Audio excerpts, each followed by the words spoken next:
Hello, everyone. My name is Sierra Ramirez, and I'm a licensed social worker on Southern Oregon Education Service District Student Behavioral Health and Wellness Team.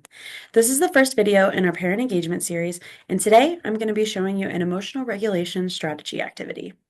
This was developed with all ages in mind from pre-K through high school students. This presentation was created in a collaboration with Shelby Diaz and Sarah Mortensen from our Student Behavioral Health and Wellness team.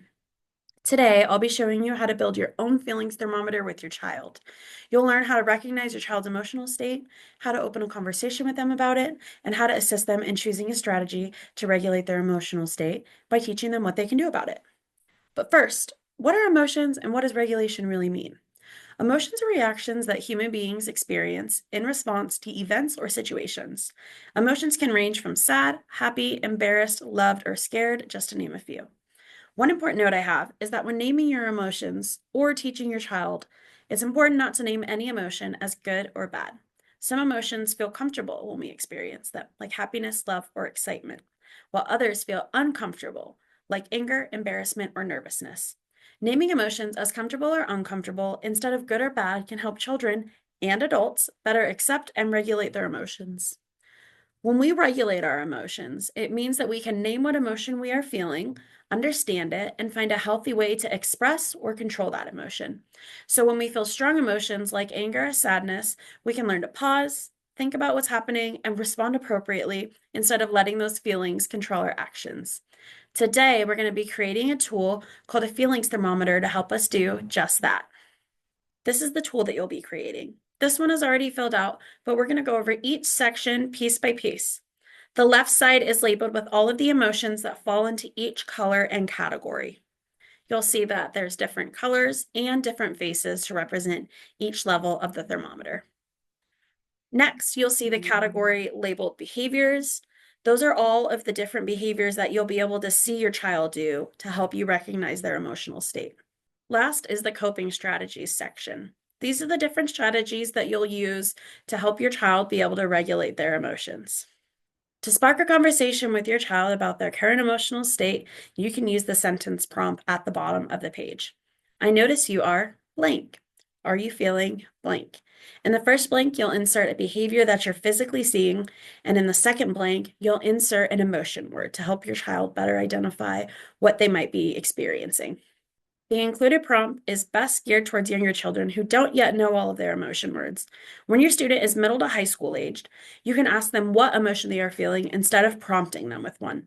This will help grow your child's independence and recognizing their own emotions. Let's begin with reviewing the green section. The green section is our goal. This is when your child is feeling happy, relaxed, ready to communicate, follow directions, and be engaged. The different emotions that you'll find in the green category are confident, fine, focused, happy, hopeful, peaceful, and proud. The behaviors that you'll see to go along with these emotions are smiling, relaxed, laughing, engaged, paying attention, and enjoying yourself. All of the coping strategies listed on the right-hand side of this page are helping to get your child back into this green zone. Next, we'll look at the blue zone. The blue zone represents a lower energy level, which is why it's below the green zone on the thermometer. The blue zone includes feelings such as bored, disappointed, lonely, sad, shy, sick, or tired. The behaviors that you'll see from your child are withdrawn, disengaged, crying, slowed down, understimulated, or depressed. If you notice these behaviors, you can use the prompt to start a conversation.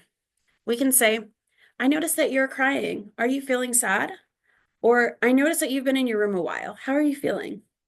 We don't always want to label a child's emotions for them, but it is important to open the conversation with your child about how they're feeling, and sometimes they'll need help getting started with this.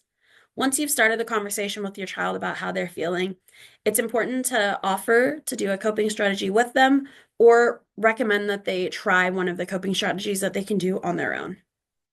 Next is the yellow state. This category represents a heightened state of energy where there's some loss of control over their actions. Yellow is above green because it represents a higher level of energy. The emotions included in this category are confused, embarrassed, excited, irritated, nervous, silly, and worried. These are all emotions that might be somewhat hard to regulate from because they're heightened, and some of them will even feel comfortable to your child. But we still want to provide them with tools to regulate because their emotional state might not meet the environment correctly. For example, if you're in the grocery store, you don't want your child hyper and bouncing off the walls. So what do? First, you'll help them recognize their emotional state by saying, I notice you're hyper. Are you feeling silly? Because your child is still in some control, it's easier to regulate back to the green state from there. But if they can't regulate, they might move into the red state. This is where you'll see much more loss of control. This is the state that's most challenging to regulate back to green from. In this zone, you'll see emotions such as agitated, angry, devastated, frightened, furious, jealous, or stressed out. The behaviors that you'll see from your child are arguing, refusing, tantrum, shutting down, yelling, and stomping. Just know that it'll take longer for your child to regulate in this state back to green, and it might take a little bit more patience from you. So take a few deep breaths yourself and use that prompt. Even if they're arguing, you can still say, I notice that you're yelling. You might be angry. I'm going to give you some space for 2 minutes before we talk about this. Or, I notice you are blank. You might be blank. I'll come back in a minute to choose a strategy with you. Taking a quick break is typically helpful when your child has lost control. There are 1,000 different ways to regulate our emotions. There are some strategies listed on the right-hand side of this page under coping strategies, and they might not work for you or your child because everyone's different. This is going to be a big part of the activity that you do with your child. You'll brainstorm with them what strategies might work for them in each state or what strategies that they're open to trying. So now is going to be a time where you grab a piece of paper, pause this video for 2 minutes, and start to brainstorm some ideas that you can bring to your child when you work together to brainstorm different coping strategies. So go ahead and pause this video and work on that now. Welcome back, and thank you for completing that activity. We're linking this feeling thermometer sheet below that you can fill out with your child. The sheet that's linked below will have an empty coping strategies list so that you can fill in your own with your child, but feel free to come back to this video if you need some ideas. Take the time to go through each category with your child and talk about the times that they felt the different emotions, why they felt that way, and how they handled it. Then you can start to fill in the strategies for each state with your child and add their own ideas. Once you've completed this, put it in a prominent place in your home. That way you can reference back to it if you notice differences in your child's emotional or behavioral state throughout the day.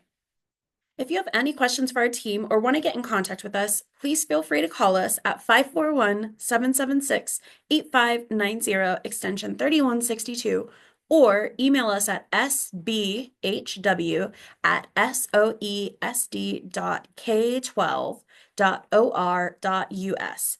Thank you for watching our video. We hope you found this helpful. Please stay tuned for more content for parents coming soon.